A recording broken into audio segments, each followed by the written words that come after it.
মন্দিরে ঢুকতে একটা কাণ্ড হয়ে গেছে। আমরা যে পুজো দেওয়ার জন্য প্রসাদের থালি নিয়েছিলাম সেটা মামুনির হাতে কেড়ে নিয়ে একটা বাদর চলে গেছে। সেটা নিয়ে এখনো হাসাহাসি হচ্ছিল। তুমি ওর কি লাঠি ঘুরে দিছো কেন? আরে আমার ভয় লাগে। মাথা ফটানো খুলে আমি নাই, আমি ডান দিকে বান্দরটার সাথে কথা বলতেছি। কি রে কি এই দিক থেকে বা দিক থেকে এসে কিভাবে খাবলাতে দিয়ে গেল। প্রায় 1-2 বছর পর আবারও এসেছে এই মন্দিরে। অনেক দিন ধরেই আসার ইচ্ছে ছিল।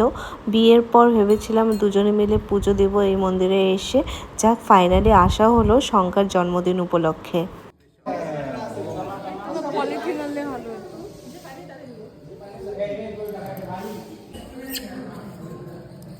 পুজো দিয়ে আমরা চলে গেছিলাম একটু খাওয়া দাওয়া করতে। আমরা নিয়েছিলাম পরোটা তরকারি আর বাদবাকিরা নিয়েছিল ভাত।